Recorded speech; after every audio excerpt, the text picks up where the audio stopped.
This is the Spiritual Discussion Program. I'm Saad in Southeast London. With me is my colleague as usual, Gregory.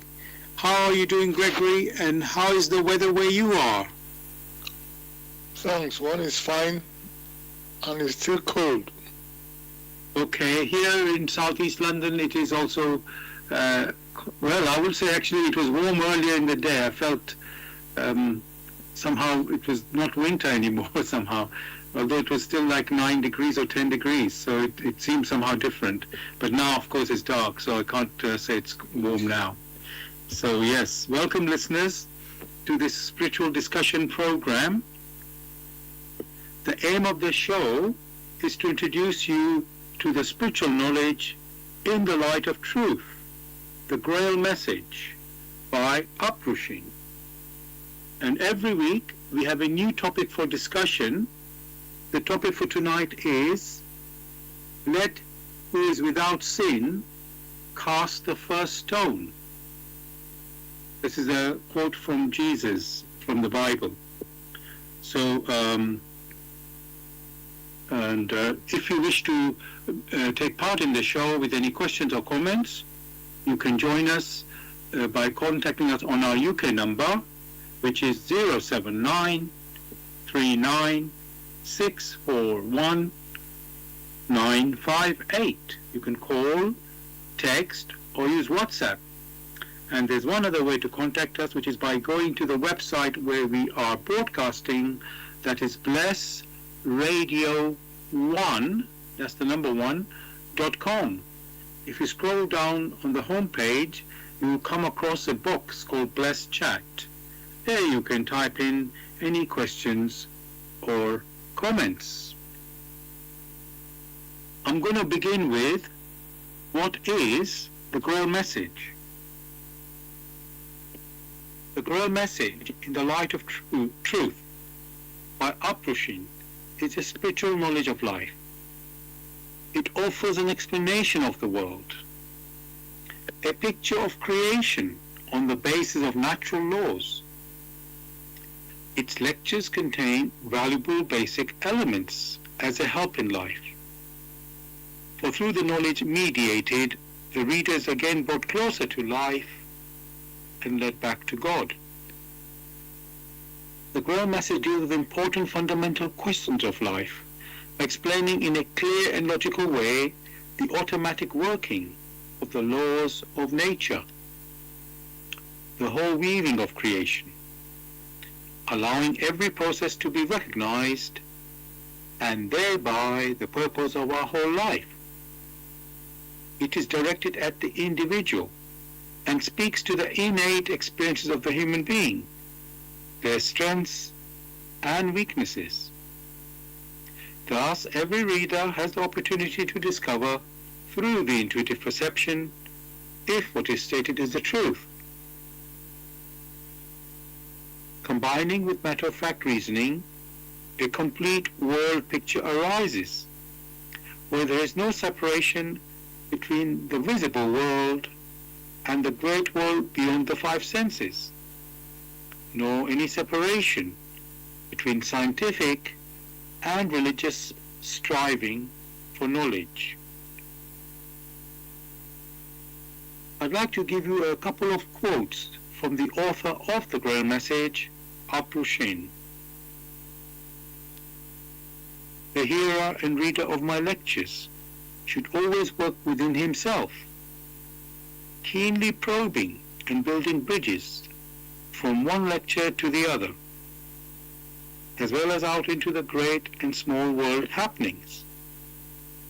Only then will he be able to understand the Grail Message and find that it gradually shapes itself into one complete whole without leaving any gaps. Again and again, in all the happenings, the reader will come back to the basic features.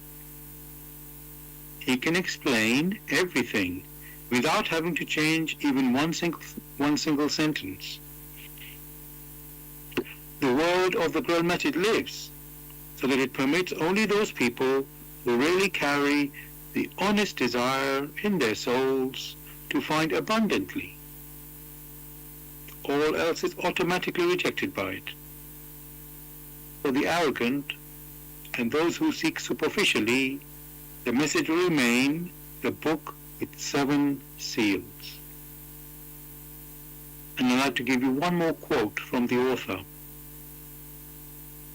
I wish to fill the gaps which have so far always remained unanswered in the souls of men, and which never leave any serious thinker in peace, if he earnestly seeks for the truth. So, dear listeners, just to remind you, the topic for our discussion tonight is, let him who is without sin cast the first stone. Let him who is without sin cast the first stone. It's a quote from Jesus from the Bible. If you have any questions or comments, you can contact us on our UK number, which is 079 39 641 958. You can call, text, or use WhatsApp. And if you're outside of UK, it is 0044 79 39 641 958. Again, you can call, text, or use WhatsApp.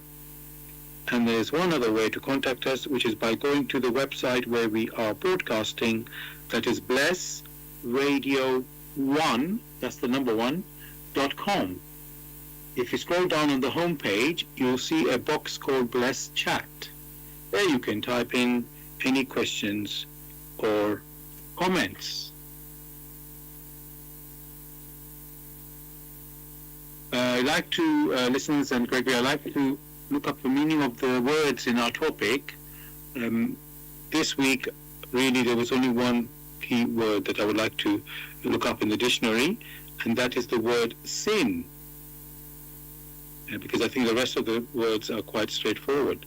So the topic tonight is, let him who is without sin cast the first stone. So the word we're looking in the dictionary is sin. So I found 2 meanings there. The first one, it says an immoral act considered to be a transgression against divine law. And they give an example, a sin in the eyes of God. Gregory, what do you say about this meaning? It is a pointer, but the environment around it,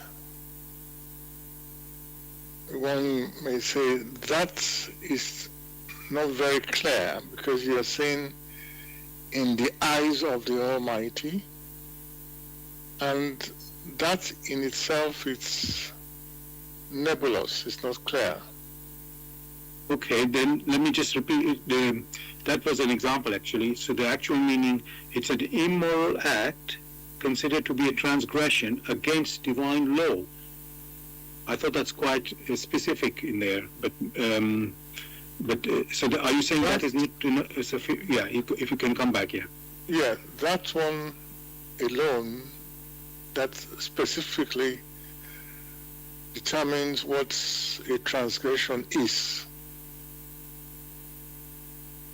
Right. Okay. What I will do is I will move on, and then we will, I'm sure as we'll go deeper into the discussion, these things will become more clear. So there's another meaning given in the dictionary for the word sin, and that it says, an act regarded as a serious or regrettable fault, offense, or omission.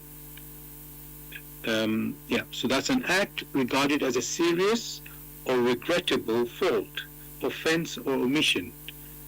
How is this one, Gregory? That it's not very clear, in the sense an act or an omission or a fault, depending on what side one views it from. If somebody is trying to defend himself against the government or some other things, and you now have government law who says, oh, it has been violated. You can't call that one a sin.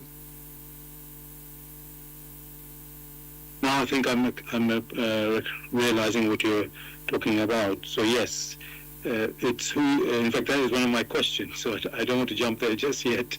But yes, you're pointing to the who is the making something a sin, man, the context, the government, or God. Yes, Almighty God. So yes, we will go into this more. Then we will go into it.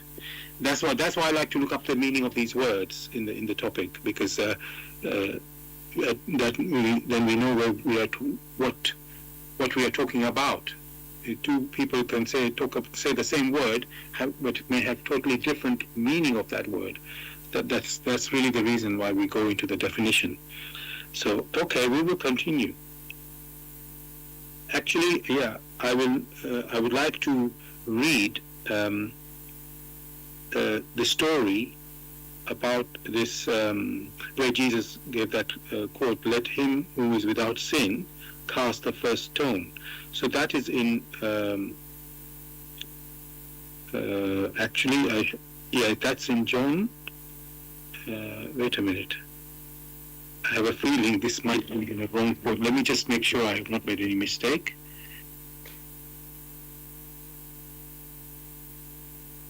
Apologies for the delay, listeners.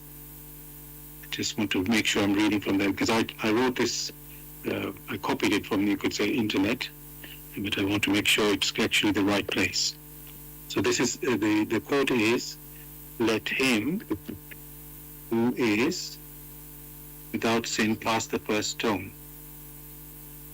And that is from Gospel of John. It is Gospel of John, chapter 8, and I'm going to begin from the beginning of chapter 8. And it's titled, "The Woman Caught in Adultery." Okay.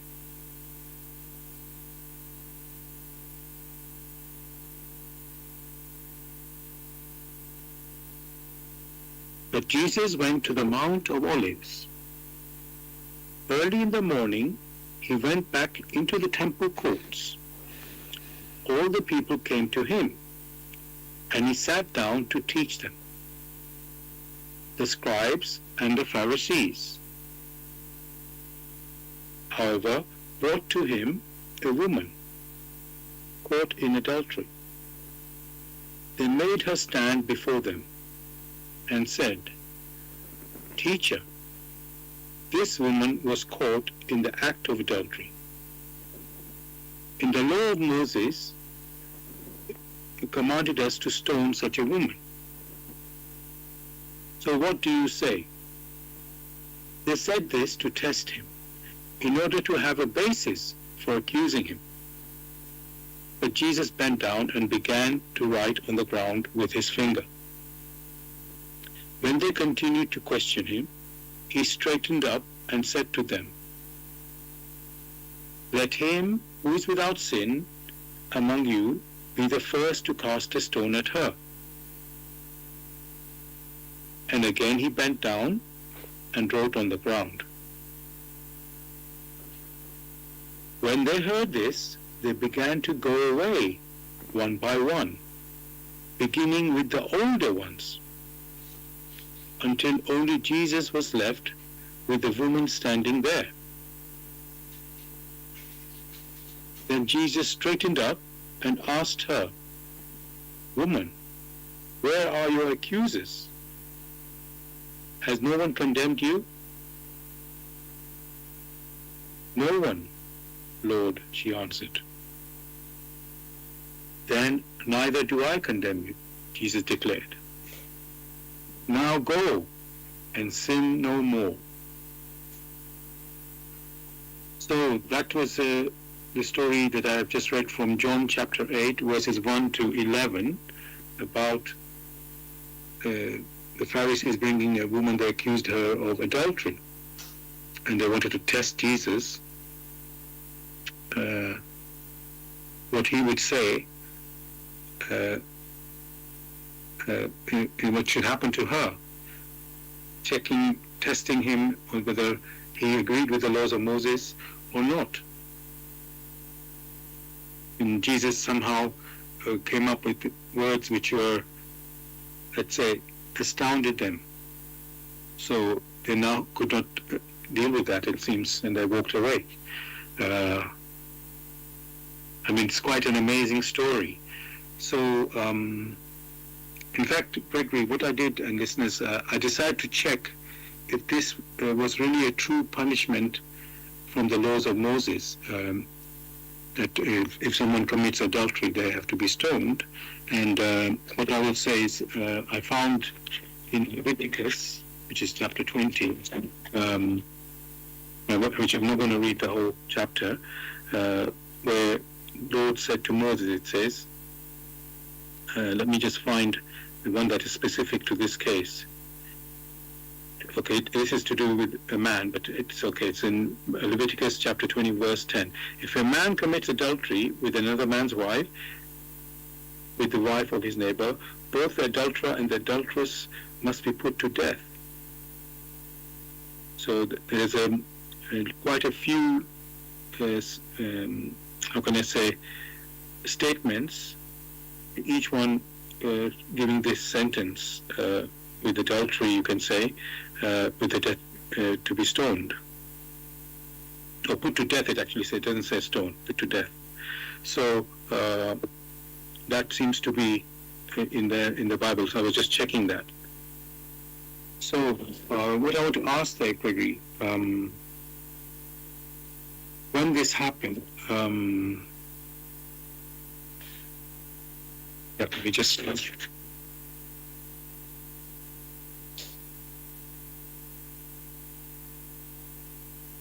yes. So the Pharisees were testing Jesus with the laws of Moses, and to see if Jesus will override the law of Moses given to him by God. So when Jesus spoke, let the person who has no sin cast the first stone, was he going, how can I say, overriding that law, or what was the thing he was trying to say there, Gregory?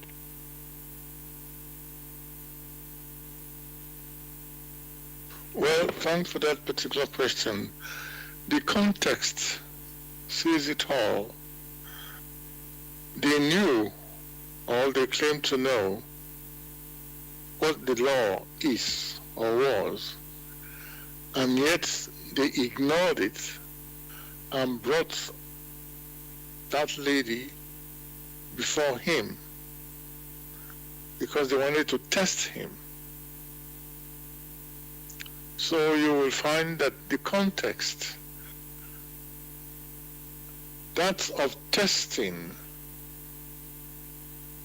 a human personality, only Lucifer does such things, knowing fully well the context, and yet goes ahead and puts such questions. That behavior is Luciferian. So you will find that even those who claim to be the scribes and the Pharisees, those who are supposed to know the law, they do not even understand the law aright. In their case, they brought a lady before someone, and they were talking about adultery. But what do they understand by adultery itself? One may talk about couples. When you have a couple, and when there is harmony in their activities, then all is well. If one tries to break the peace and harmony, that is what is referred to adultery. These people at that time, they did not reflect deeply enough. They didn't even understand what the Mosaic law were, and yet they wanted to be judges. Lack of understanding itself for those particular judges is a sin in itself. So one has to look at these things in a comprehensive manner.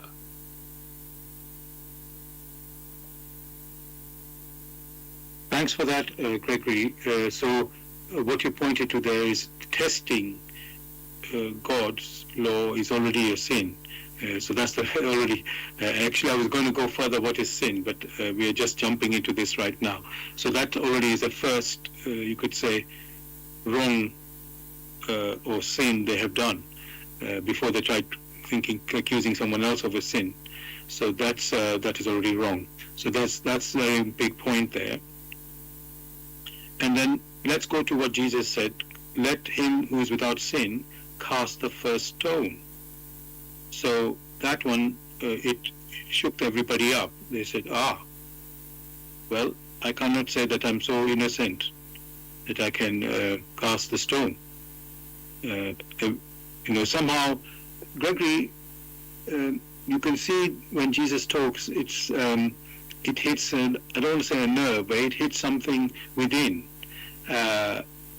which, how can I say, shakes you up. Because up to that point, they were so confident they had found a way to trap Jesus. So what is it, Gregory, that is how Jesus is able to, you could say, touch human beings with his words? Is it the words alone that he says, or is something that the words have an effect on a person? The clarity which his expressions brought into the scenario, that clarity is touching. And that you find true clarity. Many a person is able to see the different aspects which they hadn't considered. And now being forced to confront the deep meanings, they now find themselves already guilty. Actually, you will find the number of sins which those who were the accusers had committed. First, they brought a woman and they accused her of adultery. Then you ask yourself, in their own understanding, where is the man? So that's already a partial way of looking at things. Secondly, they knew what they were doing, and then they wanted to test. All right, if you want to test some other person to find out, okay, let us see if this law will be violated, which law you don't even understand. That test in itself is a violation of the law. So you now they have a misunderstanding of what it is, and yet they wanted to use that, their own misunderstanding, to condemn someone. Not only the woman, they also wanted to condemn Jesus in his speeches because they wanted to trap him. So, but his response was more of a prompter to awaken or pointing to their conscience and say, okay, consider very, very deeply what you're doing. And before long, they all left. Thank you very much for that answer and explanation. What you're pointing to, and this program is called Spiritual Discussion Program. So what you pointed to, we need to have a spiritual understanding of what is happening, not just the literal physical, oh, this person did this, so that is the punishment for that. That's how they were coming there and saying, oh, will Jesus follow that, or will he follow something else? but Jesus showed them, let's say, the spiritual aspect, which, as you say, it hit their conscience, and suddenly they were caught, and they said, maybe he's really giving us something different to what we are thinking, and they actually, at least they were humble enough to walk away and realize that they couldn't match him. So, Gregory, another thing I want to check about is the testing. In our, pretty much every show, we say we are told to weigh and examine everything. So if somebody's being tested, is that not a part of weighing and examining? When testing is referred to, there is the weighing and the examining in deeds. There is the weighing and examining in thoughts. And then there is the weighing and examining using one's intuition. And once these three different areas are considered, one has to ensure that in the three different areas that they resonate. A very simple example why one has to weigh and examine very thoroughly, particularly in one's intuition and in thoughts and even in deeds. If you have a meter rule or a pencil and you have a cup of water or a glass of water, transparent glass of water, if you put your pencil inside and observe it from the outside, you will see that optically it is bent. Therefore, if you base your examination on the optics alone, then there will be errors.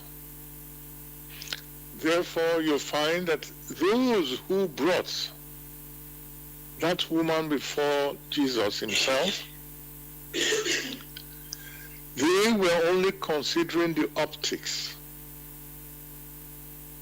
For if they were not, where is the man? A woman cannot on her own commit adultery. And where is the man?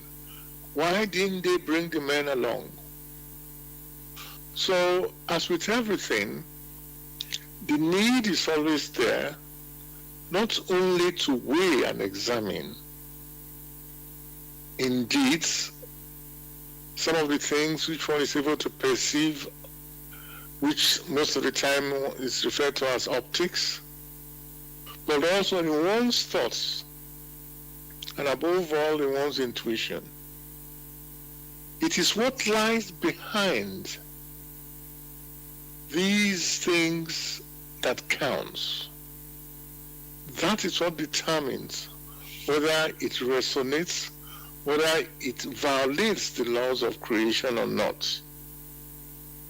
So when you hear of, these are the laws of Moses, and then this is the law of the Almighty, and we want to compare. If they were so good, how come Moses then shattered the tablets of the law? So many should reflect very deeply. All weighing, all examination must be considered very carefully. For why would you want to test someone when you already know what the answer is? That again is a failure on their part. They know what is right. They had already violated the law because they didn't bring the man or the men. But because they felt that she had no alternative, they were stronger, she must have been forced to come along. But they didn't do that to the man. So you find even in the case of King David, he violated all the laws. Even Solomon violated all the laws. They didn't bring them to justice. However, when they find someone who they consider as weak, it's only such a person that they now bring before the law.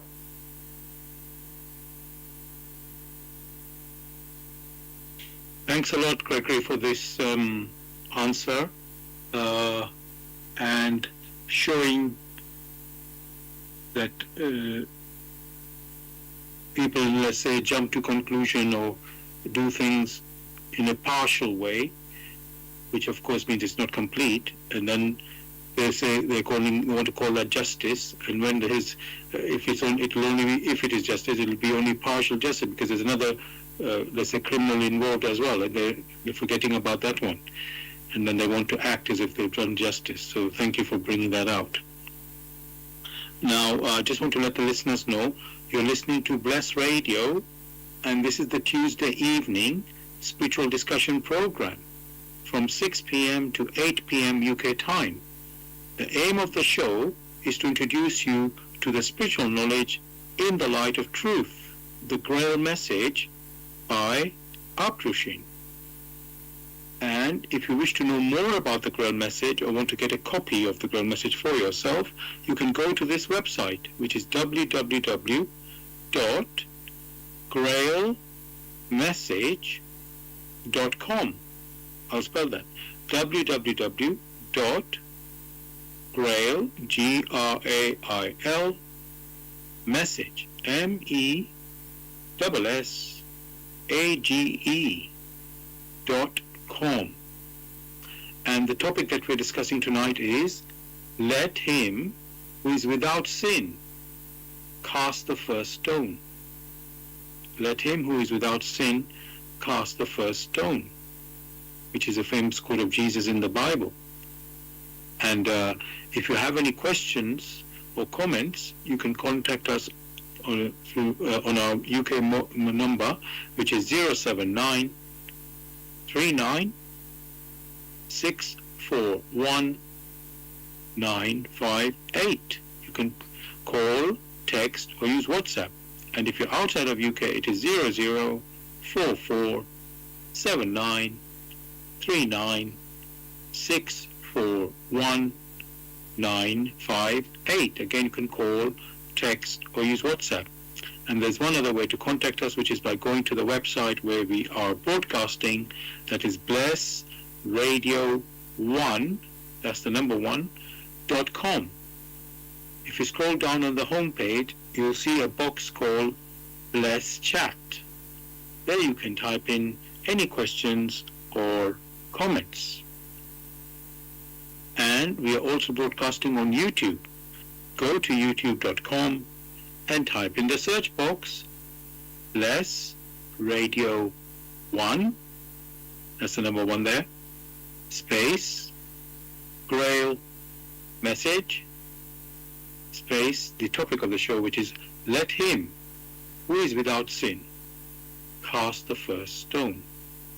And when the show ends, which is 8 p.m. tonight UK time, you can listen to a recording of this show also on YouTube. Go to youtube.com and again type the same words in the search box, which are Bless Radio 1, that's the number 1, space Grail Message, space let him who is without sin cast the first stone.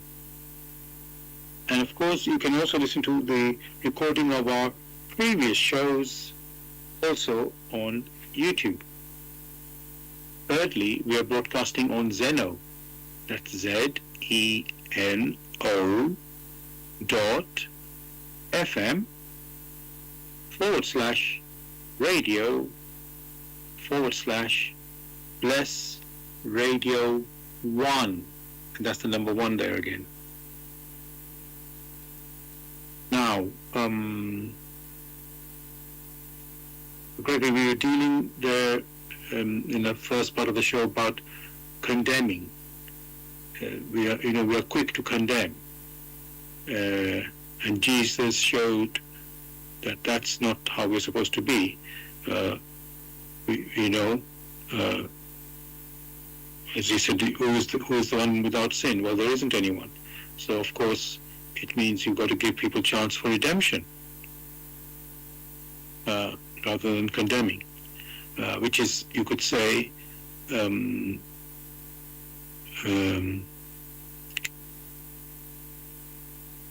was going to say, is that the same as forgiving? There's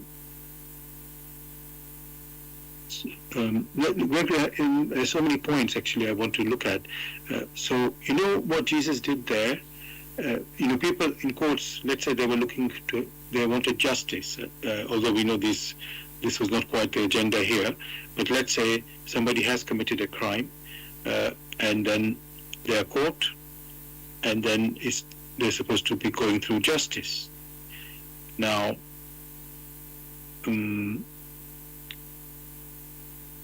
so we're agreeing what Jesus did there.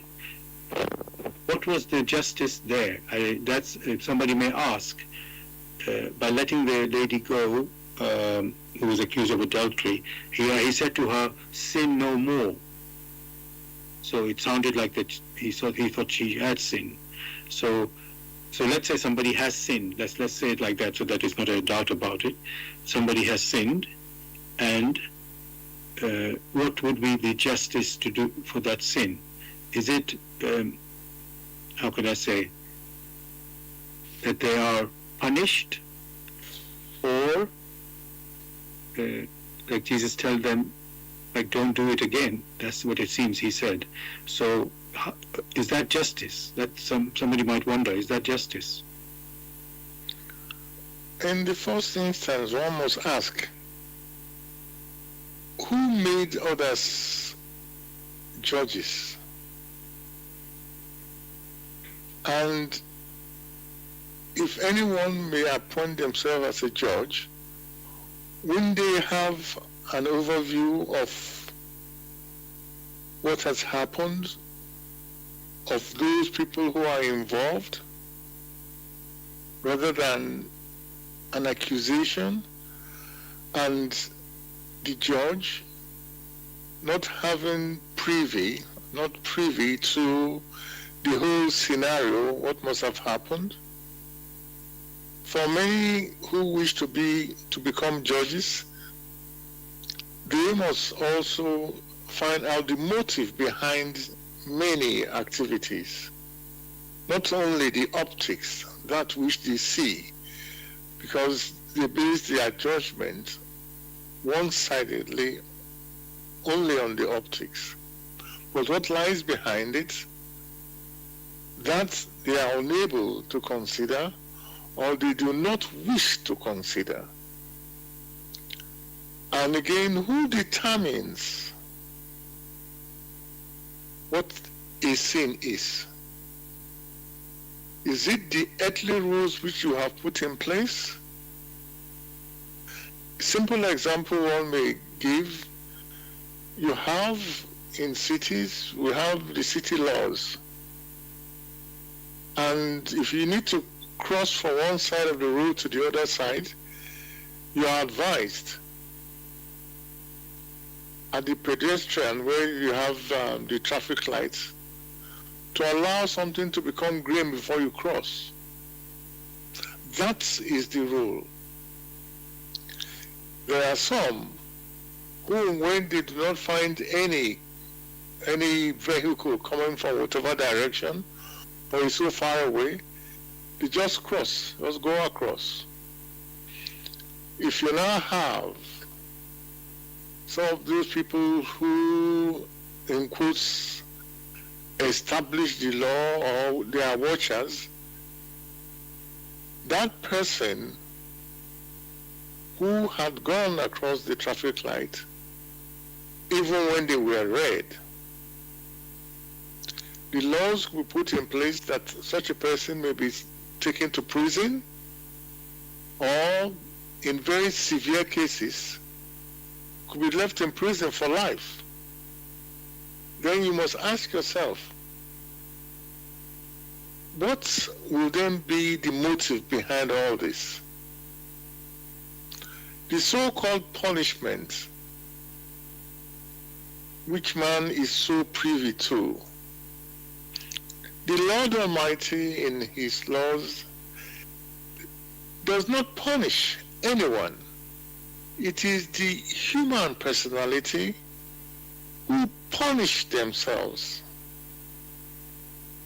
For the laws which have been woven into creation gives the individual the opportunity to become aware and to redeem themselves through clarity in their activities, such that in future they wouldn't have to make an error. So you will find it is the human institutions that have put in place such punishment which does not rhyme with some of the petty laws which have been put in place. First, what a sin is, what lies behind what they call a sin, they themselves do not know. But because they are so fixed on punishment, they are very quick to mete out punishment, because such is already within the individuals who come together and put these plans in place. Therefore, the need is there to separate mundane laws from the laws of creation. That should be the focus of many who say they are lawyers or judges, whatever they care to call themselves. The mundane laws and then the laws of creation, and to see whether they harmonize. Most of the time, the mundane laws and the laws of creation are far apart as heaven and earth, because the laws or the mundane laws which have been put in place by societies, most of these laws, someone can easily be found guilty for not even violating these laws. And when found guilty for not violating the laws, can be punished for not violating the laws. All man has to do is to look at these things very carefully. The key thing here, it is the motive behind the optics. It is that motive. If that motive touches on one's intuition, then the reciprocal activity could bring either that which is noble or that which is ignoble. Therein lies the key of how the individual or groups of individuals must proceed in their earth life. Not the mundane laws which change as quickly as the people themselves. Thanks a lot, Gregory, for this answer there. What you made clear there is there's a human conception of sin, and then there's the real sin, which is from a spiritual angle to be looked at from spiritually, like what is behind what's the motive behind an action. We see something and we jump to conclusion and judge the person. Oh, this person has done wrong. at the moment there's been some headline news in UK about our Prime Minister, lack of judgment or maybe wrong judgment in appointing someone to a role of ambassador and who was found to be, let's say, corrupt in his practices. And then they said, oh, the one who appointed that one is really should go, resign, because it was his error of judgment. And that person says, no, I made a mistake, and I don't, I didn't know that what was said was lies or wrong, so it's a mistake. And he want to, let's say, make amends for that. And then there's, as I said, many people jumping to say, no, you should go.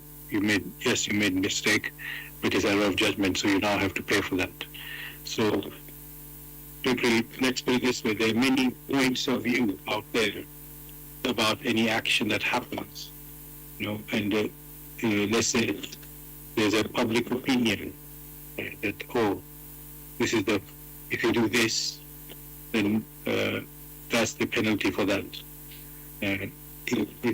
Because supposedly you're supposed to have I don't know if people are expecting perfection from a human being. That seems a possible level to be active on. Or they're saying, no, if you're going to be this level of like a prime minister, then you must be able to judge properly. So,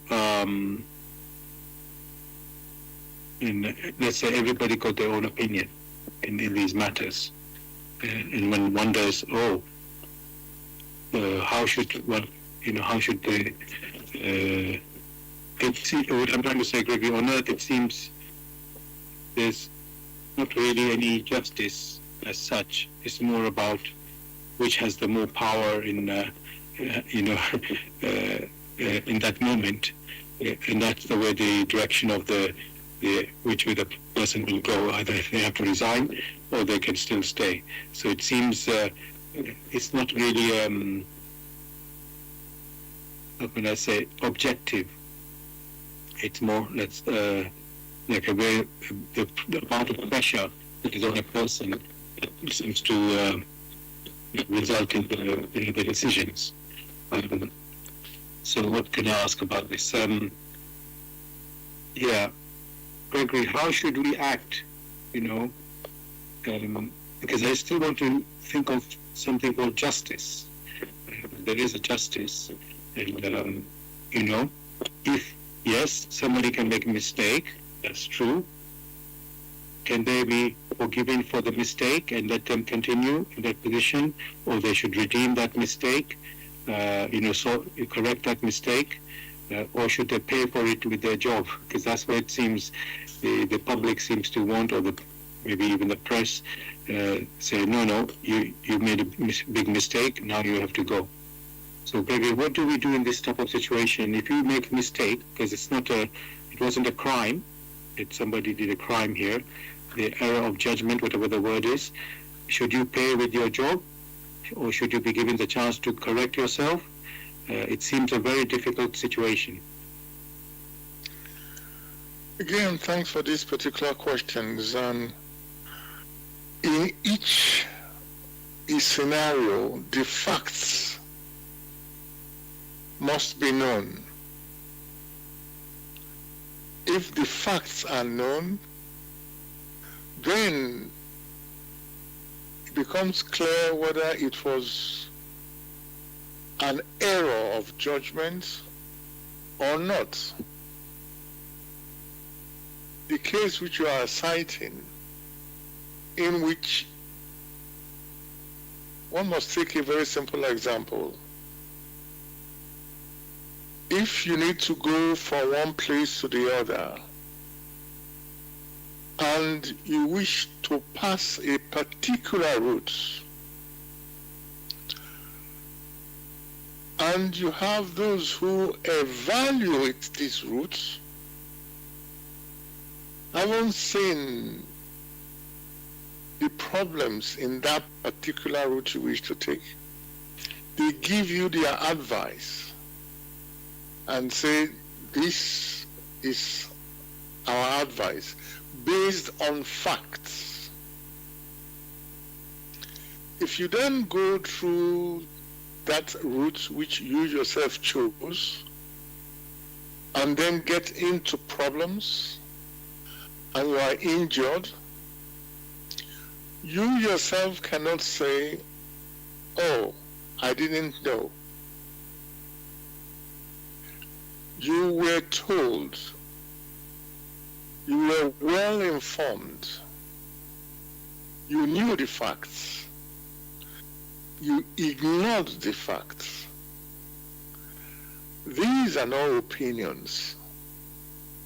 These were facts which were presented to you, such that you will make an informed opinion so as not to bring any jeopardy to the people, but you ignored it. Now, when the repercussions come, who should bear the repercussions? Is it those who advised you, or those who encourage you to go ahead? As with everything, if justice is to be mentioned, then the facts must be stated. The facts of the optics, the facts within their thoughts, and above all, the facts which have accrued through their intuitions. This calls for vigilance.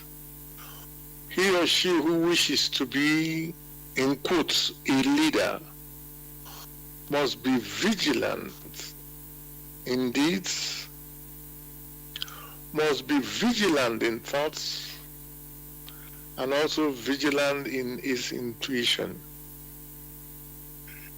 It also calls for alertness. These are the things which those who wish to take responsibilities of leadership, if they themselves are not willing to take those responsibilities, then they should move away from such. For the activities of these so-called leaders have terrible impacts, not on the individual alone, but on the multitude that make up a nation or other places. That is what is called into judgment in these scenarios. Thanks very much, Gregory, for this answer and the how can I say, the direction you're pointing us to in looking at these scenarios. We see, like you said, the optics, and then we jump to this conclusion, oh, this is what has happened here. But then that's excluding the other realities, which are the thoughts and the intuitions that are also there. And then it made me wonder, you say all the facts, you should know all the facts, but this other facts, yes, there's a written, maybe video and other facts are there, but this thing about thoughts, and intuition, I don't think you can, let's say, have a video of that or a written form of that. So how does one, how can I say, take that into account? Because we are trying to be objective in our assessment of, let's say, a story or situation. But if, let's say, you and I were not in that story, are we able to make an assessment of this type of scenario, or is it only the people involved can make assessment? One must also consider a holistic approach. The facts that is being referred to, that must also encapsulate the thoughts of these individuals who are involved in the scenarios. For their thoughts, you may have one person or the other doing some calculations for their personal gain. You may have different thoughts coming in. And when the optics have been discussed, and then you find that the thoughts and what lies behind the thoughts of these individuals are only that of selfish gains, then it becomes very clear to you that this is, you have the lives of millions which you are supposed to improve. And then you have people coming into these equations for their own personal selfish gains. Any individual who is earnest to themselves would already know that it is not right, because there will be others who have the capacity to also come into an equation and change things. Most of what happens in these things is that people hide their thoughts when they wish for that which is very selfish. They put out a bait to distract the other individuals. Therefore, if one wishes to know what the thoughts were at that time, all those who were there to make decisions should be brought together, and the facts behind their thoughts discussed. Then you'll find it's not as difficult as one might have assumed. Also, the intuitions, the fears which touched them in their stomach when they were discussing all these things, how they needed to proceed. All these things, through practice, the individual that wishes to take responsibilities will gradually become very vigilant, and also it will become alert, because it knows that errors will have a negative impact on those who are looking up trustingly for guidance to ensure the welfare of those whom they lead. Would a leader purposely, having collected the facts that there is someone who is a murderer, will that leader happily place his or her family in the care of such? These are some of the questions that need to be asked. And excuses will not make the questions fly away.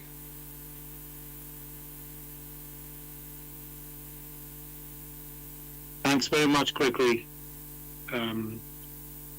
for this answer, and it makes us, you could say, reflect deeply in these matters.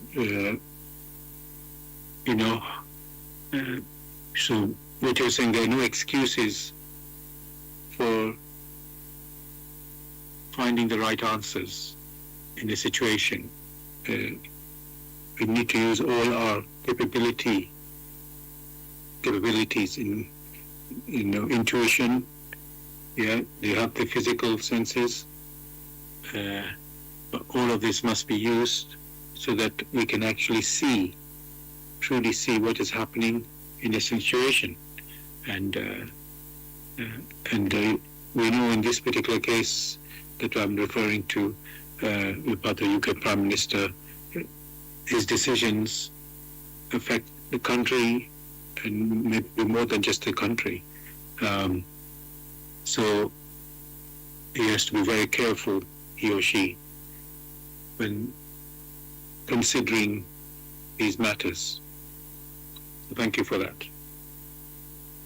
Dear listeners, I want to let you know you're listening to Bless Radio, and this is a Tuesday evening spiritual discussion program.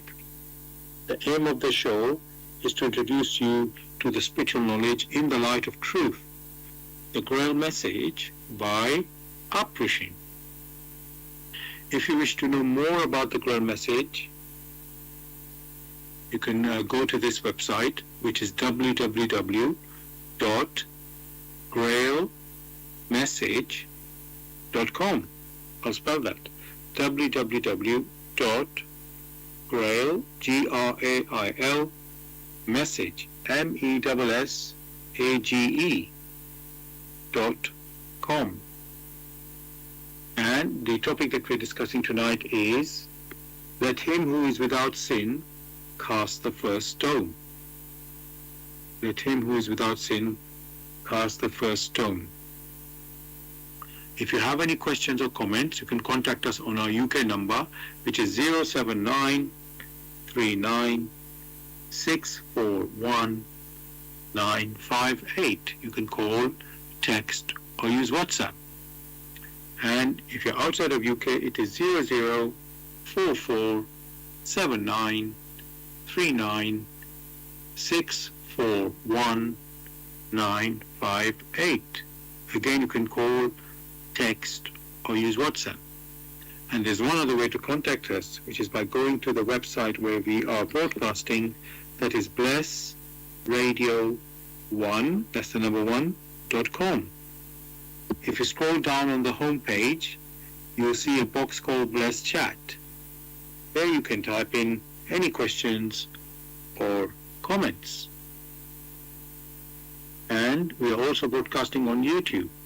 Go to youtube.com and type in the search box, Bless Radio 1, that's the number 1, space, Grail Message, space, the topic of the show tonight, let him who is without sin cast the first stone. And after the show, which finishes at 8 p.m. UK time, you can listen to a recording of this show, again on YouTube, and you type in the same words of the topic in the search box, which are Bless Radio 1, that's the number 1 there, space, Grail Message, space, let him who is without sin cast the first stone. And of course, you can listen to the recording of our previous shows as well on YouTube. Thirdly, we're broadcasting on Zeno. That's ZENO.fm/radio/bless radio 1. That's the number 1 there again. Now, let's talk about forgiveness. Again, it's following on from this story about the Prime Minister, because let's say, but it's not about him as such, it's just in that these are the scenarios we go through in life. We do wrong things, and then what do you do about it? So some people can say, oh, you harm someone, you say sorry to the harmed person. But in my mind, Gregory, I wonder if that's really enough just to say sorry. I mean, yes, the person who has been, in quotes, harmed or sinned against, they can say they can forgive, to accept that, forgiveness. Maybe they won't forgive, accept that, sorry. But yeah, somehow, Gregory, is that enough just to say sorry for forgiveness? Is that satisfying? The question each individual must ask themselves, what is the motive behind that expression sorry? What is the attitude behind that expression sorry? If the motive and the attitude touch on the intuition in which the giver or the person from whom that expression emanated, if it resonates with one's intuitions, the motive and the attitude, then it is genuine. Else, it is not genuine.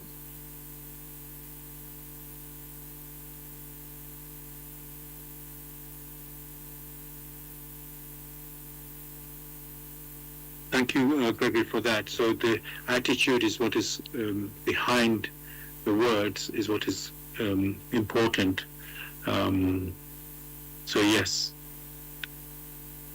My mind, Gregory, was thinking, what about the actions that have to follow? Because by saying sorry, is that really a redemption of the act that you have done? By saying sorry, because we say you have done a harm, and then to redeem the harm, okay, let's say you change your attitude by saying sorry, you are no more of this, you're not, let's say it will not be your intention, like you said, what is your intention? Your intention is not to do this harm again. So, but I don't know if that is sufficient to redeem. So that's what I wanted to ask on that. Is there some other action required to redeem, apart from saying sorry and changing the attitude? So that what you did was wrong, you're sorry for that, you're no more trying to do that, but is that sufficient for the redemption?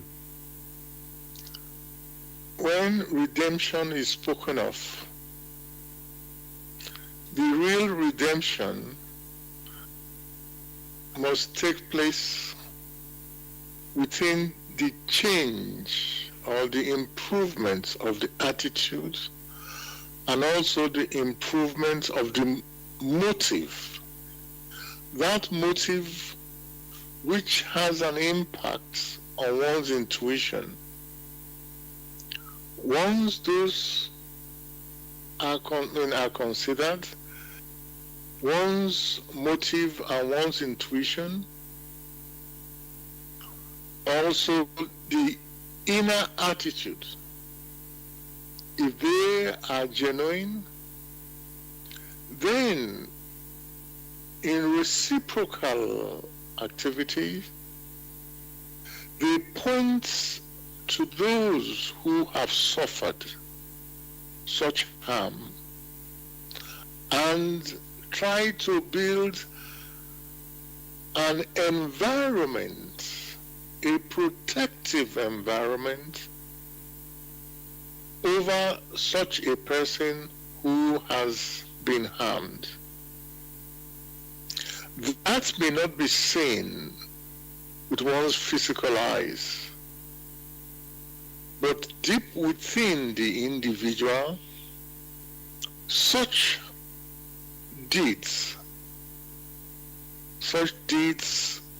in thoughts and in spirit, such take on a firm form, a solidity that helps to protect those who have suffered harm.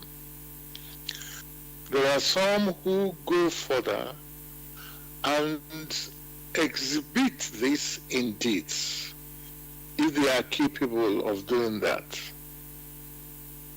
So in such a case, you will find that even so-called sorry, well meant, suffice to protect those who have suffered harm and also those who have triggered such harm.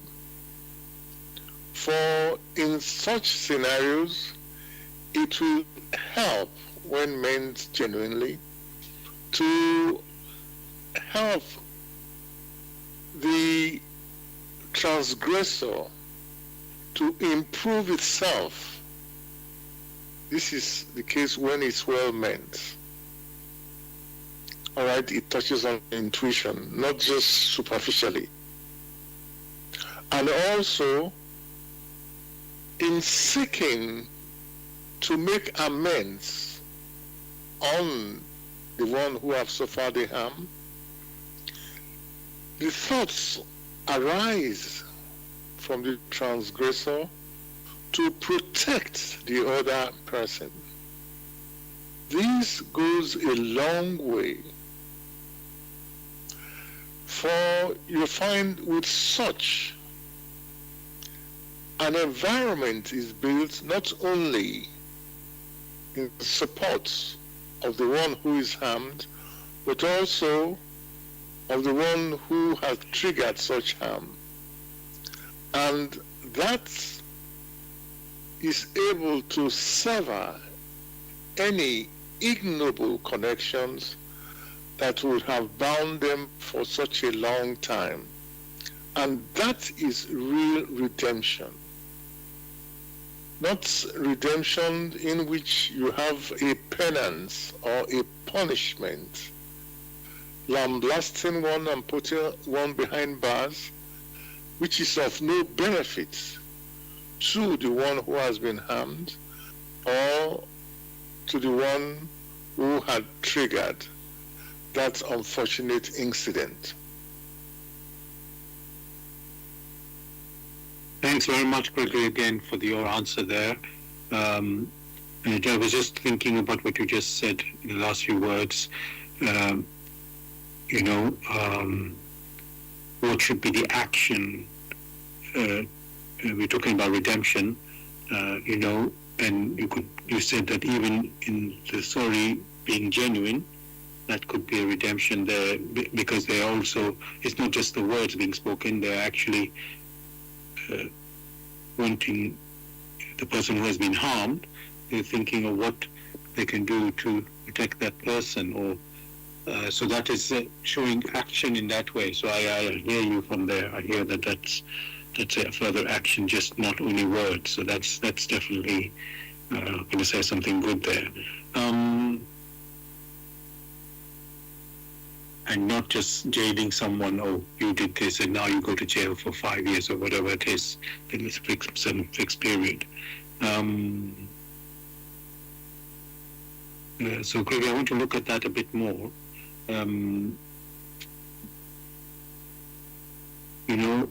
So let's say somebody has done, in quotes, a sin or wrong, and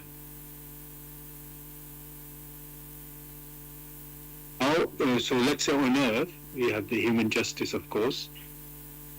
If you steal, they say, okay, you go to jail for 2 years or 3 years, whatever it is. They have, according to the severity of what you have done. And then you are let out.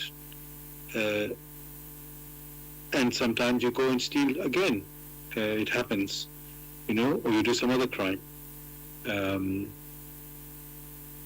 So that in a way the person hasn't learned that lesson. being in jail, of not committing that sin. The attitude has not changed. You know, in fact, I hear sometimes because they meet fellow criminals in these jails, they learn more things from those fellow prisoners. So when they come out, they're even better equipped to do the crime again. Maybe they got more connections now, so things even get worse. So you can, in a way, say jail doesn't seem to work for such a type of crime. And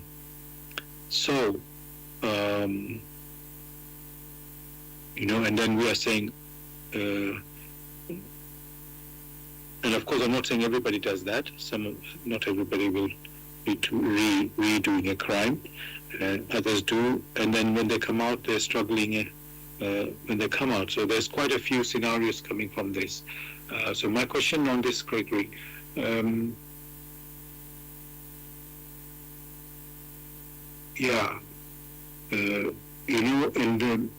sorry, I'm mixing something up here with this. So we have the human justice system, as I said, there's courts, and there's jail, and so on, and the judges making the judgment, or sometimes a jury. It seems, let's say, a very imperfect system in providing justice and redemption, if we can call it that way.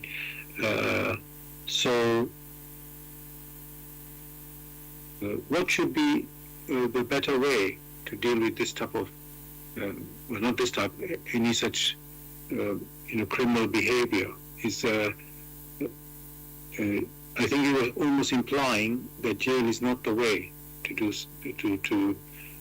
handle this matter. So, what is the best way?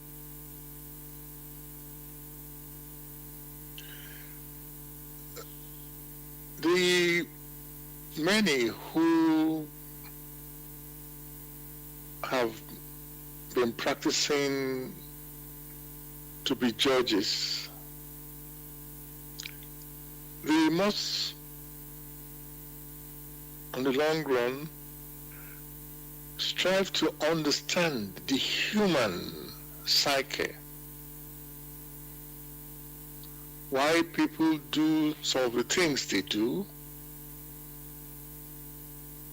and with the right understanding, hopefully they would know the path to take in reformation. It is reformation that counts, not just punishment. For the so-called judge must have the benefits of many at heart.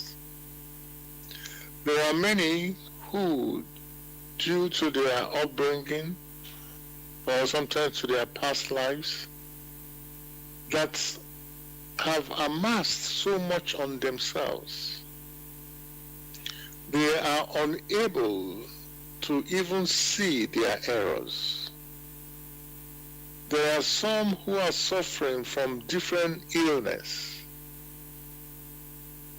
And in those scenarios, you will find that you can't apply the same rule to all.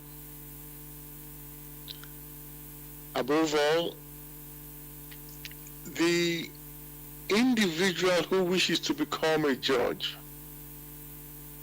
must enlighten himself or herself not only on the optics, which is what many now rely on, but open themselves to understand the thoughts of men and try to grasp the intuitions that might have arisen in these thoughts. It is very challenging, for it means that the individual must immerse itself in each scenario. But through practice, many master what seemed to be almost impossible or to be very challenging. Only then can they be in the position to, in quotes, gather the right information and pass judgment for reformation or to be taken away from society? So it is not as easy as many consider, because most of the things which are talked about, the offense could be very mundane laws, and the others could be such offenses that appertain to the life of others. So the scenarios vary, and therefore this calls for very deep soul searching and deep reflection on the way forward. It must also be borne in mind that life on earth is one for all and all for one. So if somebody is then thrown in prison for the rest of their lives, in which case the state will take responsibility, what gains do the individual achieve, and even the state? These things have not been thought out very carefully. But for those who wish to lead, they must consider all these things very thoughtfully.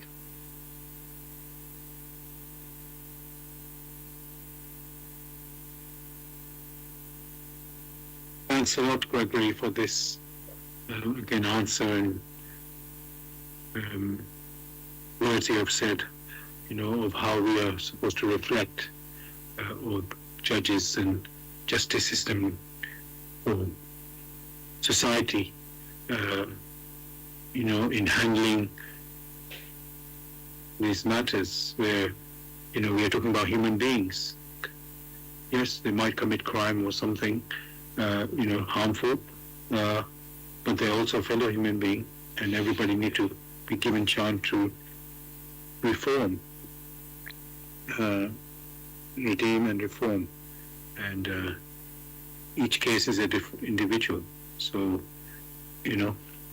all these aspects of human being have to be taken into account. So thank you for that. Now, Gregory, we started the show, and listeners talking about sin, meaning of sin, and I really wanted to go back to that just to get a clarification about what is sin. Is sin, how can I say, let's say we have earthly definition, and earth just, which you gave the clue is looking only at maybe the physical side of what is seen physically, visibly, but that's not, how can I say, the full picture. So, and you talked about thoughts and deeds, intuition as well. So, what I want to ask there, when we, yes, I know, and you said what lies behind it. That's what you said there as well. So, so what I want to ask, Gregory, is sin. So if somebody steals, let's say, in the Ten Commandments we are given some those commands: thou shalt not kill, thou shalt not steal.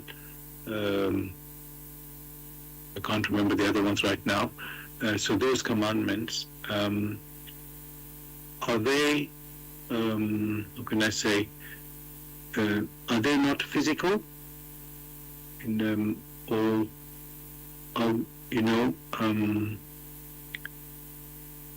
or at least let's say they appear to be physical commandments, but if they're not, how should we really interpret them, because it's not. It looks like somehow we have misunderstood them. The first thing is to consider that whatever comes from on high must be referring to that which is spiritual. And that therein lies the key. Many other things are just bylaws which have been instituted intellectually. That which touches on the spirit has a reciprocal activity in which restitution must be made. The opportunity is granted. With regards to bylaws in which you have that you make in cities or in nations, those ones are so trivial that they're not even worth mentioning, although it is helpful to abide by these bylaws. So there must be a separation in distinguishing which ones are intellectual laws which have been instituted by the country or by the states or by the so-called boroughs or local governments or by homes, and to differentiate it from the spiritual laws. If that is done, then the laws which were granted to Moses, these were also spiritual laws which have an impact on physical existence. The key here is which one? You cannot mix both of them. However, it is possible to fulfill them both. Why? Because don't forget when Jesus was asked, must we pay taxes to Caesar? And what was his response? Unto Caesar, give to Caesar. Unto the Lord, you give to the Lord. Spirituality refers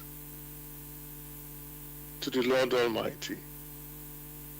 Unto Caesar, these are the little bylaws which you make at home, make in societies, for the good or for the upkeep of the society. But at the same time, you have to fulfill both. That does not mean that the restitution, when any is violated, is the same. The system of justice must be such that they recognize that which has an impact on one's intuition, and that which is a mere violation of the laws of the society, those who have put in place. So you may hear, thou shalt not steal. Fair enough. You have someone who is hungry out there and is almost falling down to death, and he finds a piece of corn somewhere and eats it. And then you say, oh, you have stolen because he didn't ask permission. And therefore, what then happens? That person is to be thrown in jail. The birds out there who fly from one country to the other, they do not ask for visas before they go from one country to the other. They just fly to that country, and if they find anything on ground, they eat and they fly out again. No one holds them responsible. So one would not say, okay, they should be punished. But human personalities, if their conditions are considered carefully, it is possible to know whether what caused or what triggered such activities is that of survival or that of intent to cause harm. That which is referred to as bad is that which has been done to cause harm to others, sometimes to cause harm to oneself. That is what makes it bad. That is what makes it evil, because with harm being precipitated, many find it difficult to move forward.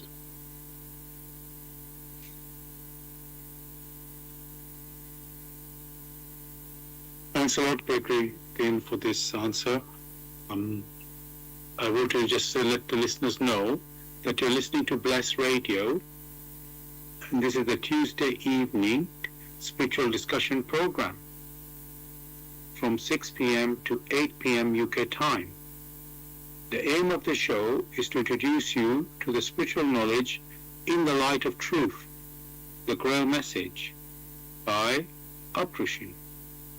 If you wish to know more about the Grail Message or want to get a copy of the Grail Message for yourself, you can go to this website, which is www.grailmessage.com. I'll spell that. www.grail, message, message.com. And the topic that we're discussing tonight is, let him who is without sin cast the first stone. That's a quote from Jesus in the Bible. Let him who is without sin cast the first stone. If you have any questions or comments, you can contact us on our UK number, which is 079 39 641 958. You can call, text, or use WhatsApp. And if you're outside of UK, it is 0044 79 39 641 958. Again, you can call, text, or use WhatsApp. And there's one other way to contact us, which is by going to the website where we are broadcasting. That is blessradio1, that's the number 1.com. If you scroll down on the home page, you'll see a box called Bless Chat, where you can type in any questions or comments. We're also broadcasting on YouTube. Go to youtube.com and type in the search box, Bless Radio 1, that's the number 1 there, space, Grail Message, space, the topic of the show, which is let him who is without sin cast the first stone. And after the show, which finishes tonight 8 p.m. UK time, you can listen to a recording of this show. Again, the same way, go to youtube.com, type in the search box, Bless Radio 1, that's the number 1, space, Grail Message, space, the topic tonight is let him who is without sin cast the first stone. And of course, you can also listen to a recording of our other previous shows also on YouTube. Thirdly, we are broadcasting on Zeno, that's zeno.fm/radio/bless radio 1. That's the number 1. Now, there's another story in the UK that has been circulating, is sort of connected, not with the Prime Minister, but with the royal family this time. And it's, again, it's coming from this Epstein files, which has been so much in the news. And this time, this is concerning the former Prince Andrew, and now his titles have been withdrawn. But anyway, that's how he is known. So the thing is, whatever he's done, wrong or right, his reputation, you could say, has been ruined, and so on. But what's happened, there's also by association, it affects others. And in this case, I'm referring to his children, the Princess Beatrice and Eugenie, his daughters, and Mrs. Sarah Ferguson, his Prince Andrew's ex-wife, their daughters.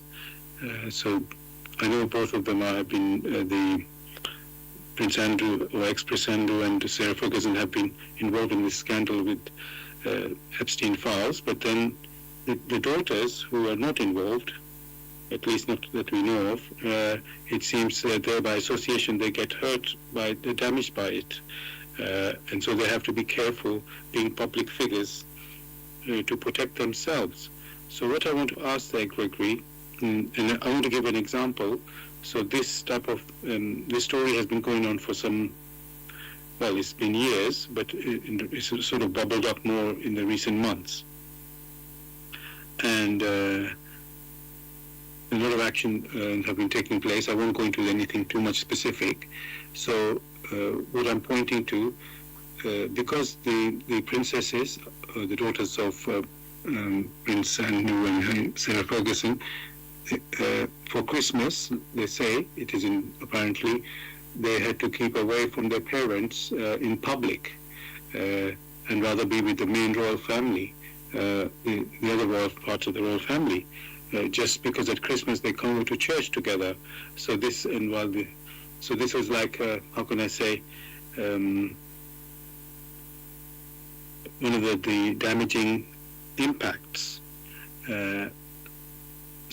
So my point on this, or my question on this, Gregory, is the sin or wrong of your parents, are they meant, should it be having, or just because of association, does it mean you are also have to suffer that sin of as the children of your parents? I know I'm picking one example here, specific one, but it's just because it's a, let's say, big story. So I want to ask there, Gregory, do the children of the parents who may be doing something, let's say, not right, should they suffer? Or why do they have to suffer? It looks like it's not that they have done wrong, but they seem to suffer due to the, let's say, association. And it seems... One must very clearly state that in the laws given to Moses in the Ten Commandments, it is stated to honor father and mother. That law was given primarily to parents. That parents should hold fatherhood and motherhood to high heights through the conduct of their activities. Else, it will be that you will have a scenario where they bring down the honor which is due to motherhood or fatherhood. A transgression of that has this impact on parents, and basically that is what you find happening currently. In the scenario where that commandment has been violated, the question you may then ask, is it fair for parents who have children, and at the same time who have violated that commandment of honoring fatherhood and motherhood? The reciprocal activity will strike them very hard. For if that which they had engaged in with respect to other people's children, if that have been directed against them, the question will be, how will they then respond to such? Therefore, the ball is on their court. In this forum, it must be stressed that one of the commandments granted to Moses to pass on to the people at that time, that commandment still holds, to honor father and mother. So parents should take these very seriously, and many of these can be avoided.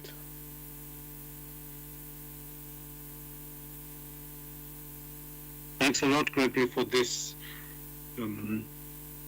answer and explanation you have given to really show that there's the consequence of our action is manifold, not only impacting the people who, in quotes, or the originator or whatever, if you call it sin, they have done. The sin can, as they say, visit the children, but it's not because the children are guilty. It's the impact, consequence of that it has a big impact, wider influence than, or consequence rather, than you could maybe not think about it in the beginning. And now, when it hits you, then you say, oh, really, that's how big it is. So it just shows how seriously we need to take our, you could say, responsibility for our actions, decisions. And that again reminds me, Gregory, when you said earlier, so yes, you see the physical action, but there's also the thoughts, they also have an impact. Just because you can't see them, your thoughts, doesn't mean they don't have an impact. They have an impact, and so we really, how can I say, in the world we are living today, all these things are showing up in a very dramatic and severe and, how can I say, I don't want to say quick at the moment, but in a very big way, which you can't really deny, oh, this was the cause here, That's what, in the past maybe you didn't see these things, and now you're seeing it. So in one sense it's good to be aware of it, and now we have to learn and act aright. So thank you for that.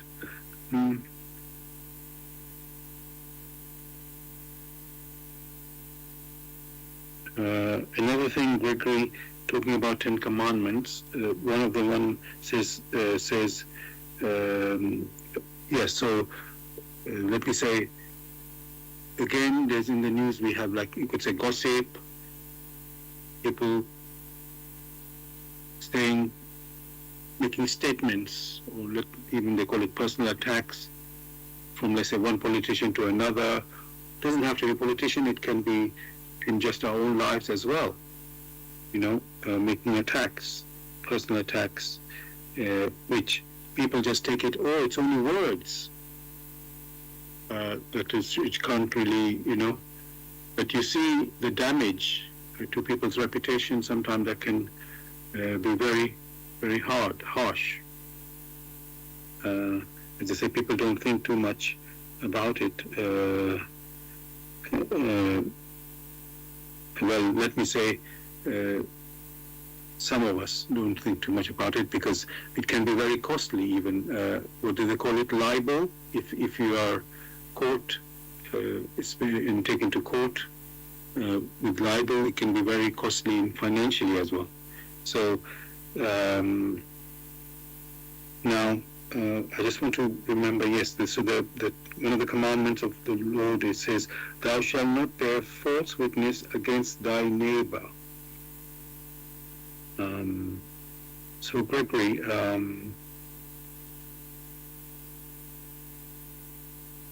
that's we may underestimate those words, but actually the impact is quite massive. So what can I say? So how can we, Gregory, really follow that? It seems because we're living in this world, Gregory, of gossip and a lot of conversations about talking about other people. We always have an opinion on other people, and mostly we freely express, not to the person who we're talking about, of course, is within our own, let's say, other group outside of that. So, Gregory, how can we recognize the importance of this commandment, "Thou shalt not bear false witness against thy neighbor"? As with everything, there must be the facts. The facts would then be what must have occurred.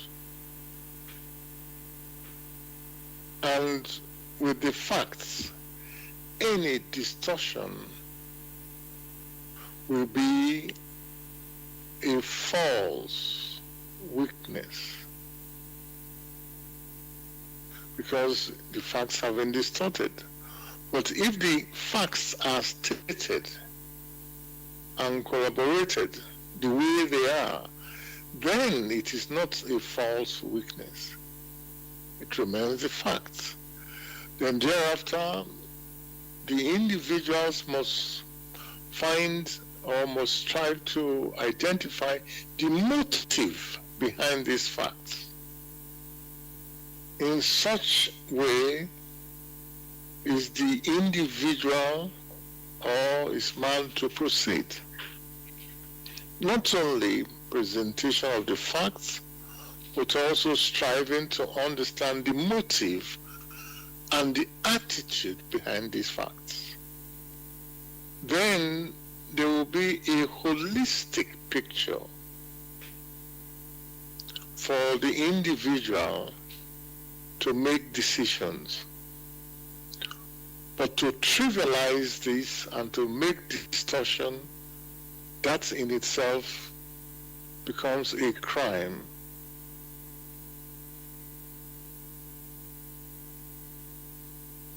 Thank you for that, Gregory.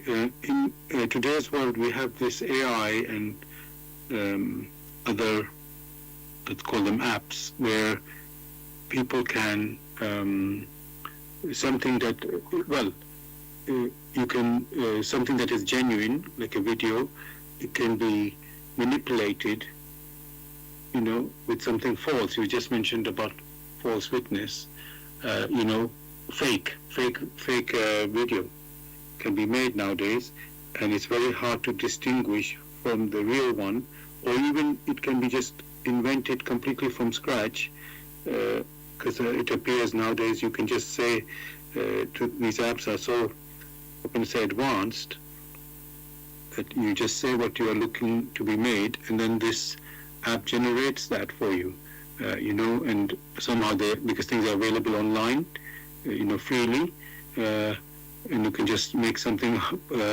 It's quite, how can I say, shocking to see that yes, it's good to have the technology, but it has such a capability now that you can now hardly tell if something is a genuine. I'm using the word video, but it can be any media really, compared to the so let's say fake video compared to the real genuine video.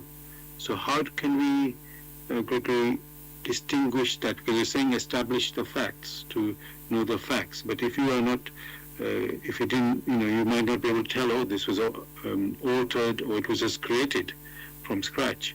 How can we?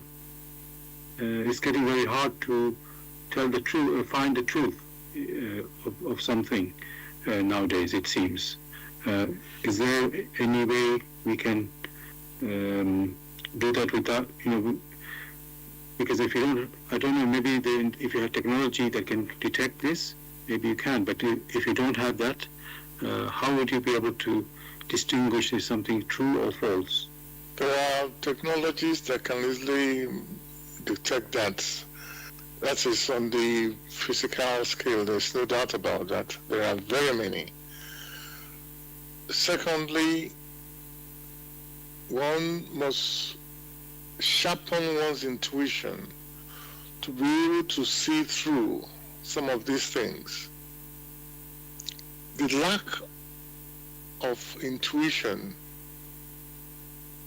is what makes people just to, accept whatever has been thrown to them as tidbits, because they enjoy, particularly those who are hooked up in gossips.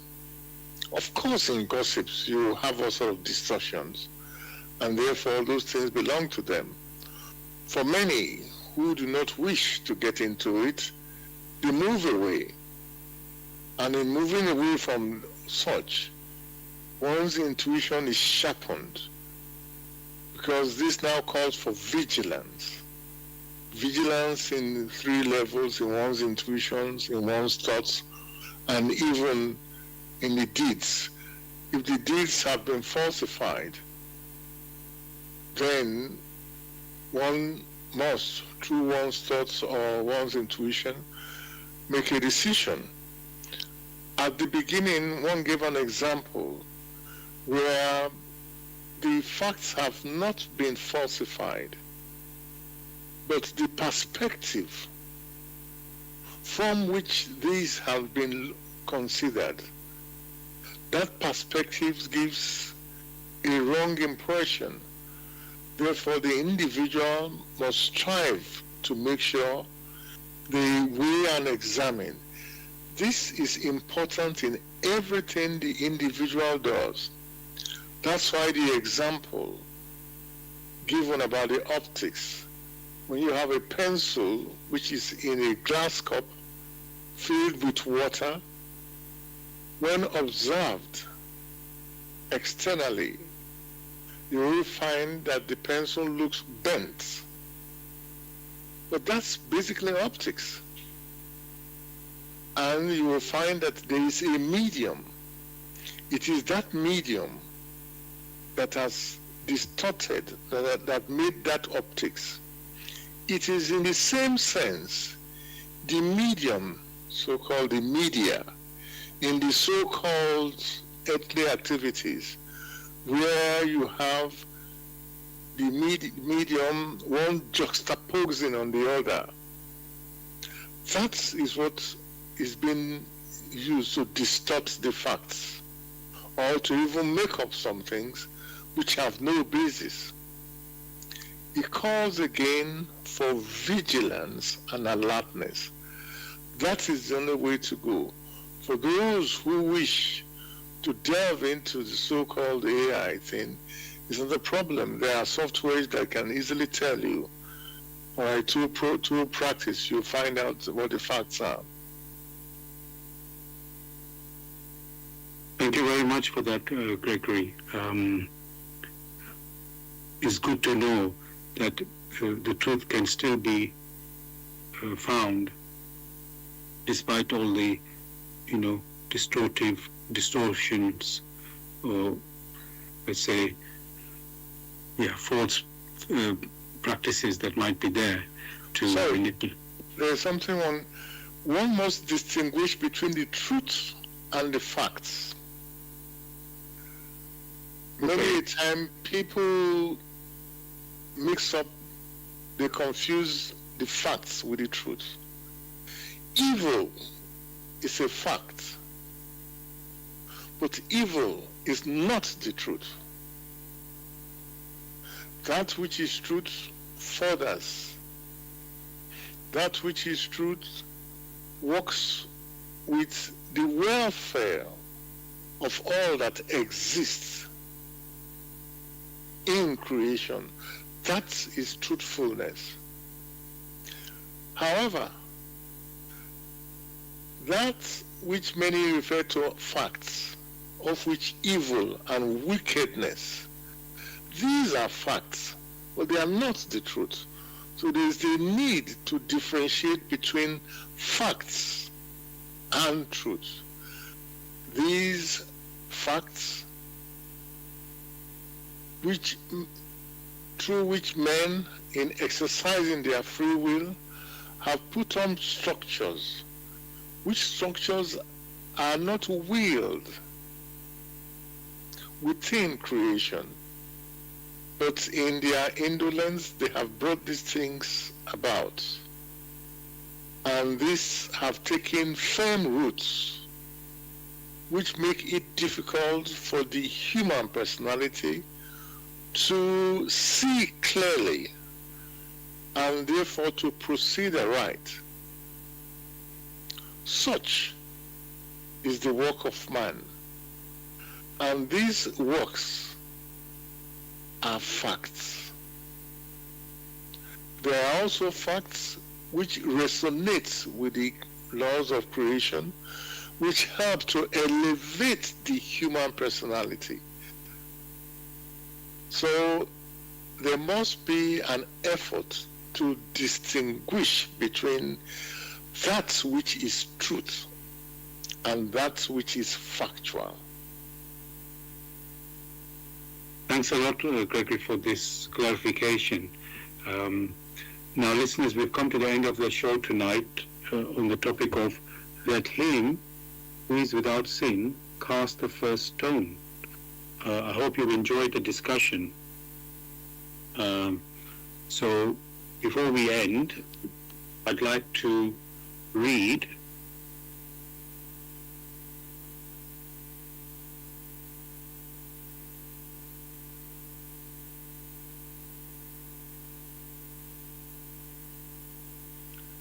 Sorry, I got on.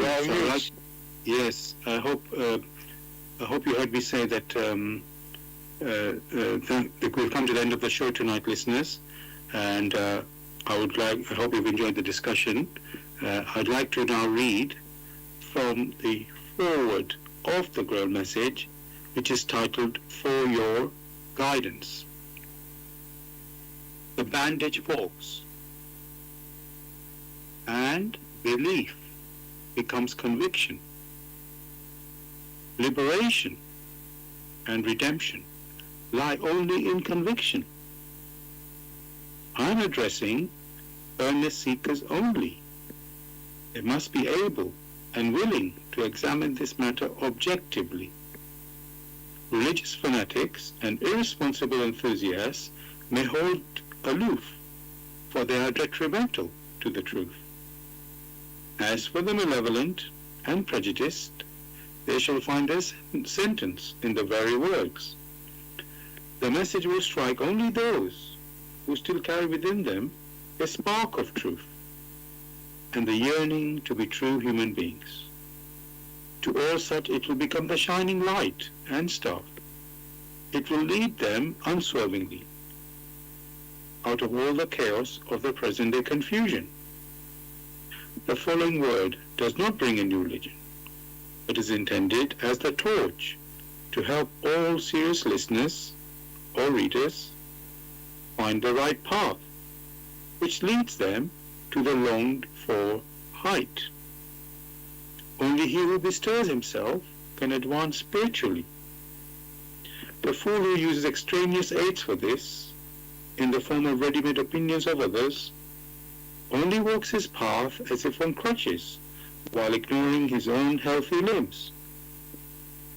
But the moment he boldly uses all the abilities which lie dormant within him, awaiting his call to help in his ascent, he is employing the talent entrusted to him, in accordance with his Creator's will, and will easily overcome all obstacles that seek to divert him. Therefore awake. Genuine faith lies only in conviction, and conviction comes solely through an inflexible weighing and examining. See that you're truly alive in the wonderful creation of your God. Shin. So, dear listeners, if you wish to know more about the Grail Message or want to get a copy of the Grail Message for yourself, you can go to this website, which is www.grailmessage.com. I'll spell that, www.grail, Grail, message,